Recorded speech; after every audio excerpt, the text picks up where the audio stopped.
Inicia agora a atividade da aula 2, a qual traz como tema a teologia para a pregação do Pentateuco. A realização desta aula foi elaborada pelo grupo 2, composta pelos seguintes participantes: Wellington Fernandes, Gardênia e Gleice Camargo. O grupo dividiu esta aula em 3 sessões. A primeira abordará a pregação no Pentateuco. A segunda, a interpretação do Pentateuco. E a terceira versará sobre os dilemas da interpretação. Então vamos lá? Nessa sessão, a pregação no Pentateuco esbarra numa questão das múltiplas teologias ou teologias múltiplas. Pregar o Pentateuco é uma grande necessidade para o povo de Deus, do qual muitos nunca ouviram sermões de qualquer livro do Antigo Testamento. Muitos, menos do Pentateuco. Quando nós olhamos essa perspectiva, nós percebemos que há uma falta entre os pregadores de falar não só do Pentateuco, mas também de todo o Velho Testamento. Esta também é uma área de grande carência dos pregadores, que tendem a fugir do livro do Pentateuco devido às suas anuências.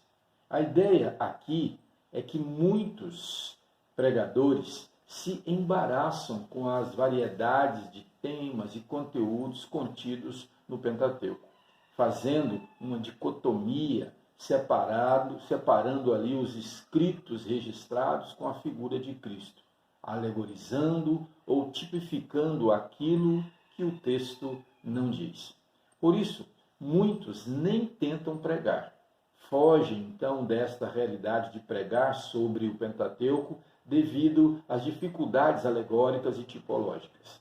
E para evitar esse tipo de situação, muitos criam ou até mesmo inventam coisas que o texto não diz e precisa, então, atentar para aquilo que a própria Escritura diz. Separamos aqui alguns princípios que nós precisamos perceber e analisar para não cairmos na tentação de alegorizarmos ou tipificarmos aquilo que o texto não diz. Primeiro, devemos pregar o Pentateuco porque esse livro, esses livros são livros que servem como fundamento para o restante das Escrituras. As doutrinas da criação, do pecado, da redenção, da aliança, a eleição e a lei moral de Deus são todas reveladas no Pentateuco. Como o teólogo reformado suíço do século XX, Jean-Jacques Van Almen, ele escreve: a igreja que descarta o Antigo Testamento não alcança um verdadeiro encontro com Cristo.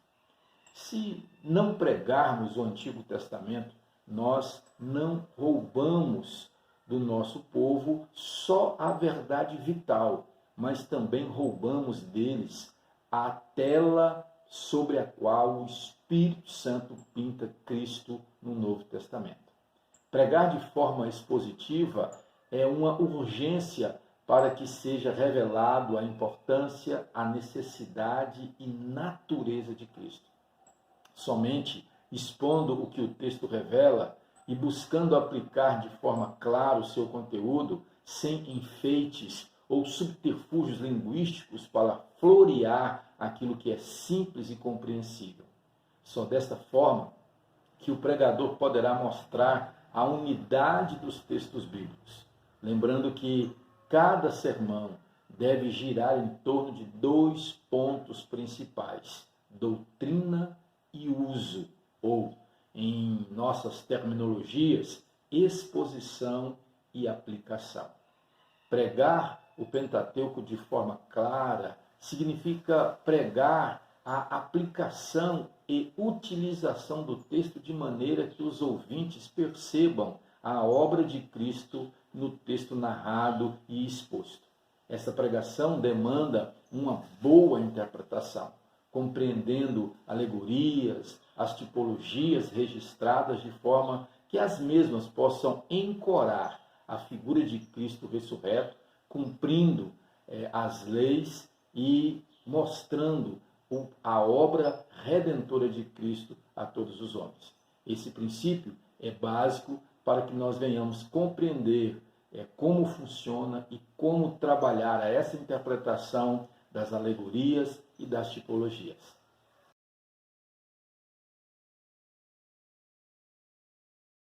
A maior dificuldade na pregação, tanto do Pentateuco como do Antigo Testamento, chama-se alegorização. Alguns usam esse método de alegorização.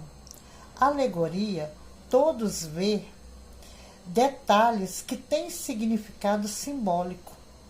E com isso, o tema central daquele texto não tem interpretação.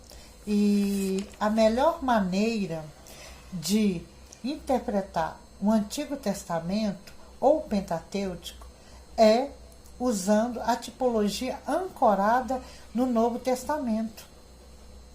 O ideal seria, quando fosse pregar tanto no Pentateuco como no Antigo Testamento, que quando o ouvinte abrisse aquele texto, ele já identificasse a pessoa de Cristo ali.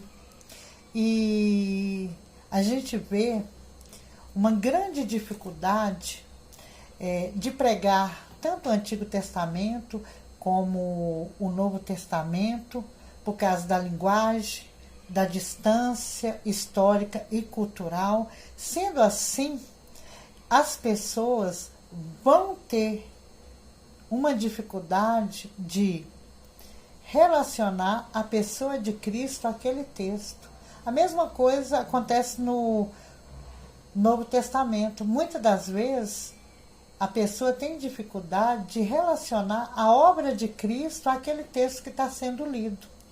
E as nossas pregações têm de apresentar Cristo. Então, a gente vê essa dificuldade em relacionar a pessoa de Cristo ao texto que está sendo lido. E com isso, toda interpretação deve passar por um rigoroso processo de análise de gênero, temas, processo da comunicação, exemplificação e prática aplicada. Nesse sentido, tanto os temas como o seu gênero evocam um dilema. E quais são esses dilemas?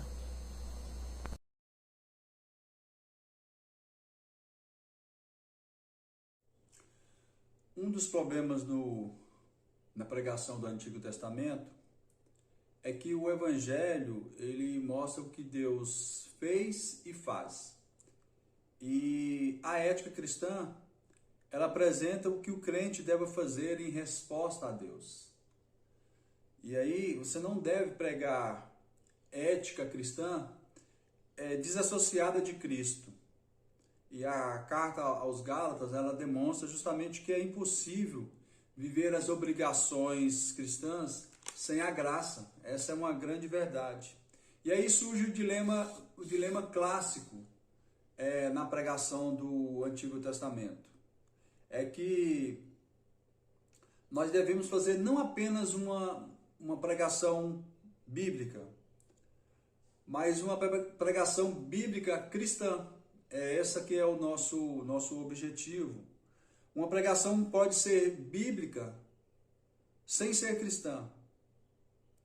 E uma pessoa interessada no Evangelho, ela pode frequentar uma igreja durante anos, mas sem entender o Antigo Testamento.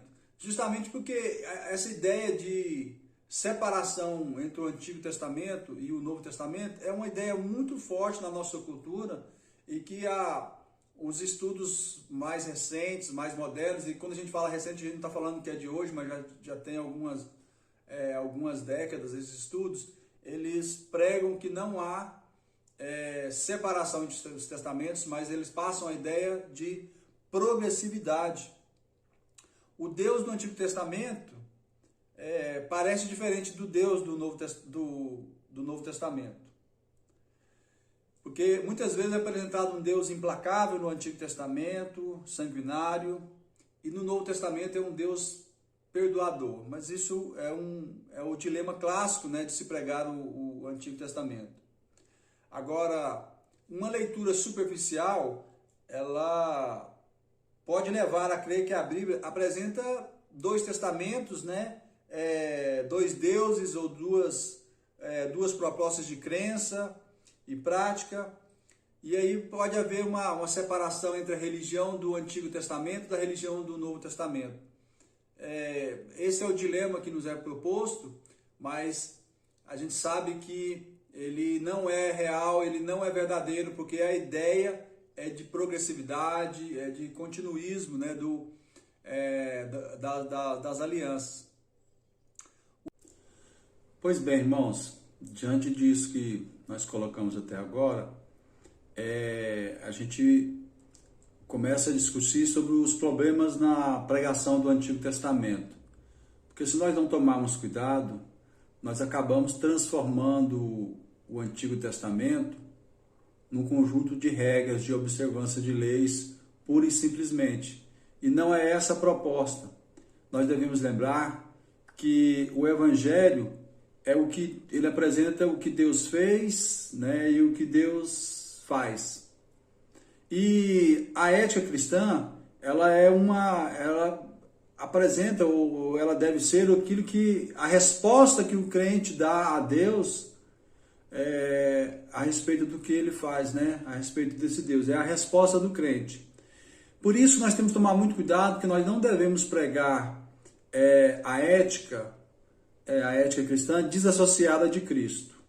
E o apóstolo Paulo, ele trabalhou isso muito bem na carta aos Gálatas, né, onde ele faz uma defesa no sentido de que é impossível viver as obrigações cristãs sem a graça, ou seja, é impossível para o homem ele viver essa ética cristã sem a graça do Senhor.